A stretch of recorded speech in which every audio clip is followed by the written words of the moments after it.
그는 그 무리를 향하여 말하고 있다. 23절입니다. 누가복음 9장 23절. 23절에서 27절까지 보겠습니다. 27절까지요.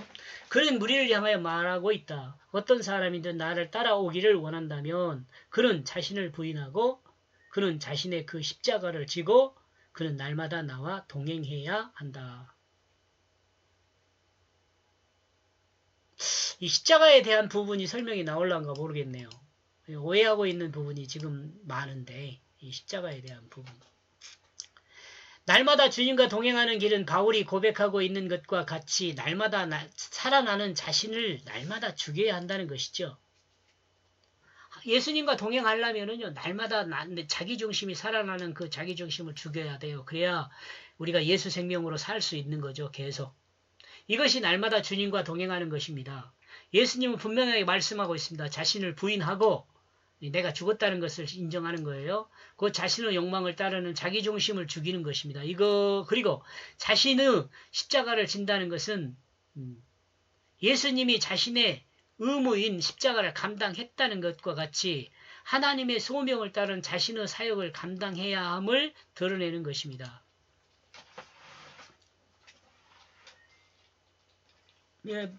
이 말 이해하시겠죠? 자신의 소명을 따른 사역입니다. 우리가 고난이라고 이야기하면 안 돼요. 이 십자가를.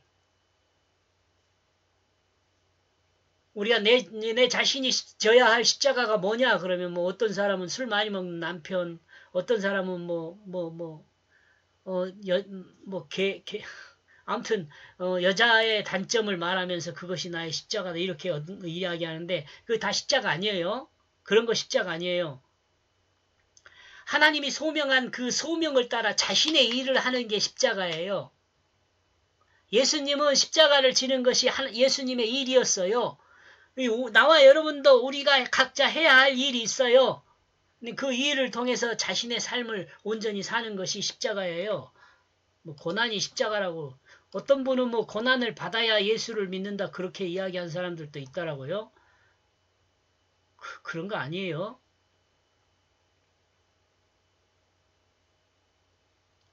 하나님의 소명하심을 따라 자신의 사역을 감당하는 것이 십자가예요. 그러니까 현재 여러분과 제가 하고 있는 그 일, 최선을 다해 열심히 함으로써 그 일을 통해서 섬기는 일을 하면 그게 십자가를 지는 거예요. 하나님이 창조한 모든 피조물을 섬기는 일을 하면 그게 십자가란 말이에요. 고난이라고 말하지 마세요.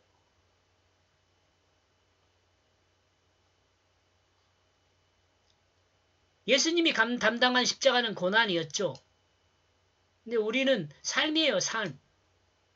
자신의 사역을 감당하는 것은 하나님이 인간에게 맡기신 피조물을 섬기는 것이다. 여기서 피조물은 하나님이 창조한 모든 것이다. 이러므로 구원받은 사람이 십자가를 감당하는 것은 사신에게 주어진 자신에게입니다. 자신에게 주어진 어떤 상황에서도 정욕을 따르는 자기중심이 아니라 하나님 말씀을 따르는 하나님 뜻을 중심으로 사는 것이 되는 것입니다. 그리고 하나님의 뜻을 따르는 것은 자신에게 주어진 어떠한 상황에서도 진심으로 사랑하는 섬김으로 모든 피조물을 섬기는 것입니다. 이는 곧 주님과 동행하는 것입니다. 진실한 사랑으로 하나님이 창조한 모든 피조물을 섬기는 것이 하나님의 뜻을 따르는 것이며 곧 주님과 동행하는 것입니다. 24절 그러므로 어느 누구든지 자신의 영혼을 구원하기를 원하면 그는 그 자신을 잃을 것이다. 그리고 어느 누구든지 나 때문에 자신의 영혼을 손상시킨다면 그는 자신을 구원할 것이다.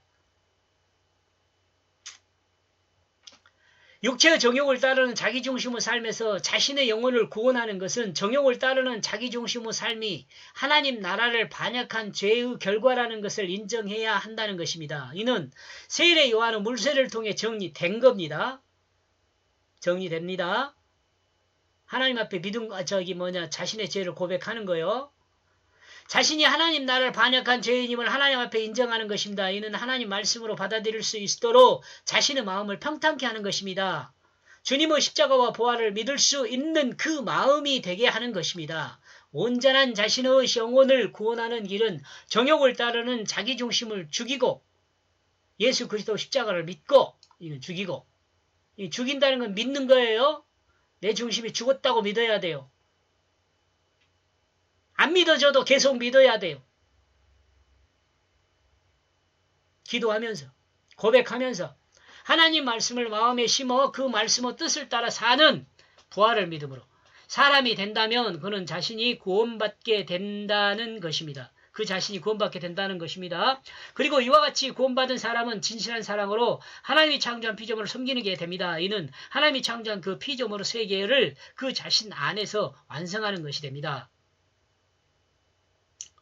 25절 그러므로 사람에게 무엇이 유익하게 되겠느냐? 이 모든 천하를 얻었다. 그리고 자신을 잃거나 손상을 입었다. 이게 이 천하를 얻는 것이 유익하겠냐? 자신을 잃어버리고 손상시키는 것이 유익하겠냐? 생각에 말하는 거죠. 자기 중심으로 육체를 따르는 사람은 천하를 얻을 수 있을지는 모르지만 그는 자신을 결코 자신은 결코 구원받지 못하게 됩니다. 그는 자신이 구원받는 것을 방해하게 됩니다. 이러므로 성경은 분명하게 영원한 하나님 나라를 택할 것인지 아니면 육체에 속한 이 땅에 속한 것인지 스스로 길을 스스로 선택하여 행하기를 권하고 있습니다. 여러분 이 땅을 속하면은요 이 땅에서 끝나는 그 순간 끝나는 거예요. 이 땅에 사는 사람은 이 땅의 영화보다는 자신의 영원한 생명이 중요하다는 것을 아는 사람이 그렇게 많지 않죠. 웰빙을 좋다 그러지 영생을 얻는 걸 좋다고 하는 사람 그렇게 없잖아요. 우리가 유튜브만 봐도 제가 하는 이런 유튜브 좋아할 사람이 몇 명이나 있겠어요.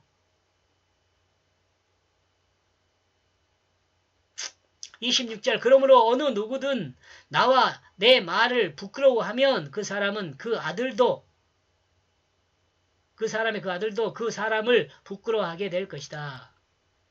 그 사람은 그 아들이라고 했는데 우리 성경에는 인자라고 돼 있어요. 그 아버지와 그 거룩한 천사들이 그 자신의 그 영광으로 올 그때에 어떤 사람이다 하나님 말씀 부끄러워하면 주님도 그를 부끄러워하게 된다고 말합니다. 이 땅을 소망으로 삼고 영원한 세계를 비웃게 된다면 그는 주님의 비웃음을 받게 될 것입니다. 이 땅에서 뿐만 아니라 영원한 하나님 나라에서도 그는 부끄러운 존재가 될 것입니다. 그리고 결국에 영원한 하나님 나라가 거룩한 천사들과 함께 임하게 되면 그때 하나님의 진리의 말씀이 그 빛 가운데 드러나게 되면 그들의 사람은 속이는 거짓은 그 사람들을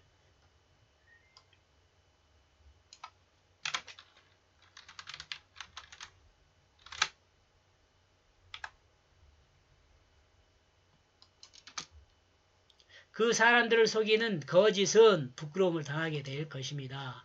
인간이 가장 부끄러운 것은 자신이 거짓이 드러났을 때라는 것을 생각합니다. 그러므로 그리스도인은 결코 거짓을 말하거나 행하면 안 됩니다.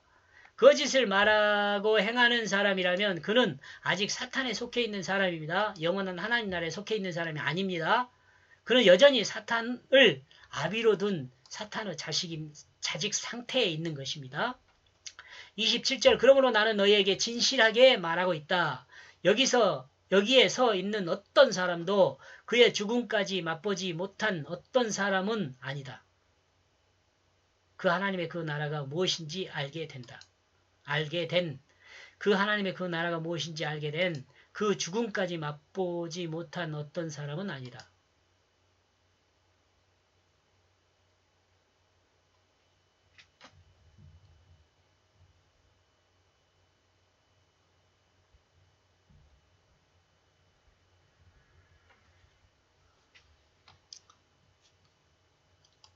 주님 모든 사람에게 가르치는 진리는 자신이 죽고 예수 생명 곧 말씀으로 거듭나야 한다는 것입니다. 지금 이 말이 그 말이란 말이에요. 이것은 세상은 누구도 예외가 있을 수 없습니다.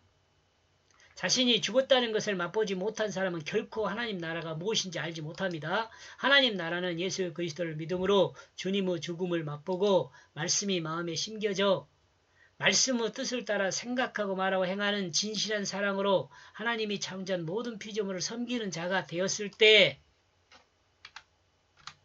그는 하나님 나라가 무엇인지를 알게 됩니다. 모든 사람에게 이와 같은 축복이 있기를 소망합니다. 축복합니다. 고맙습니다.